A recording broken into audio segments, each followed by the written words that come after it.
Sir எந்த சம்பவமாக இருந்தாலும் சரி, நீங்கள் சொன்ன சம்பவத்திற்கும் எங்களுடைய மாண்பு துணை முதலமைச்சரும் நேரில் சென்று அவர்களுக்கான ஆறுதலை சொல்லி அனைத்து உதவிகளையும் செய்தார்கள்.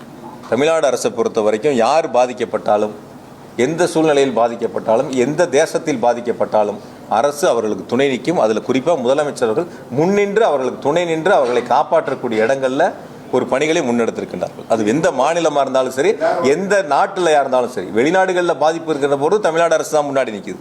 வெளி மாநிலங்களில் பாதிப்புங்கிற போது தமிழ்நாடு அரசு தான் முன்னாடி இருக்குது.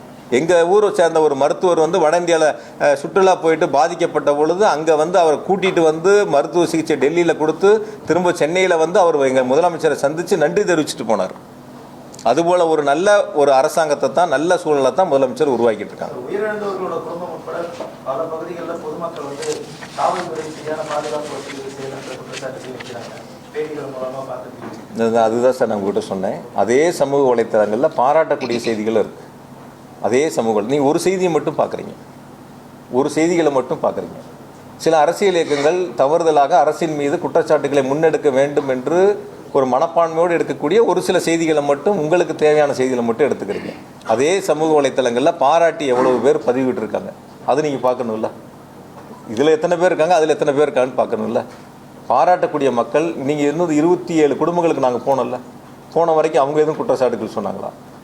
108 பேர் பாதிக்கப்பட்டு காயமடைஞ்சவங்க அவங்க எதுவும் குற்றச்சாட்டுகள் சொன்னாங்களா?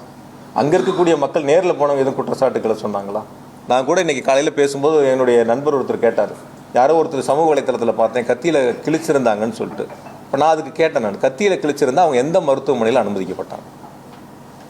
அப்போ அந்த சமூக வலைத்தளத்தில் வரக்கூடிய செய்தி, ஒருவர் ஒரு ஒரு பாதிப்பு, ஒரு இரத்த காயம் ஏற்படுகிறது, ஒரு கத்தியில் கிழிச்சிட்றாங்கன்னு சொன்னால் ஏதாவது ஒரு மருத்துவமனையில், அரசு மருத்துவமனையோ தனியார் மருத்துவமனையோ ஏதாவது ஒரு இடத்துல ஒரு சிகிச்சைக்கு போயிருக்கணும்ல, போயிருக்கணுமா இல்லைங்களா? கைதான மாவட்ட செயலாளரோட மனைவியே சொல்றாங்க ஸ்ப்ரே அடிச்சாங்க அப்படின்லாம் அவங்களே ஸ்டேட்மெண்ட் கொடுக்குறாங்க. அதாவது 2 நாள் கழித்து அந்த ஸ்டேட்மெண்ட் எப்போ வருது? அன்னைக்கு பாதிக்கப்பட்ட அன்னைக்கு அதே மாவட்டத்துடைய மனைவி அந்த மருத்துவமனைக்கு வந்திருக்கலாம், பாதிக்கப்பட்டவங்களை பார்த்துருக்கலாம். 2 நாள் கழித்து தன்னுடைய கணவர் கைது செய்யப்படுகிறார் என்று தெரிந்தவுடன் அதற்கான கருத்துக்களை முன்னெடுக்கிறவங்க 2 நாட்கள் 3 நாட்களில் எங்கே போனாங்க?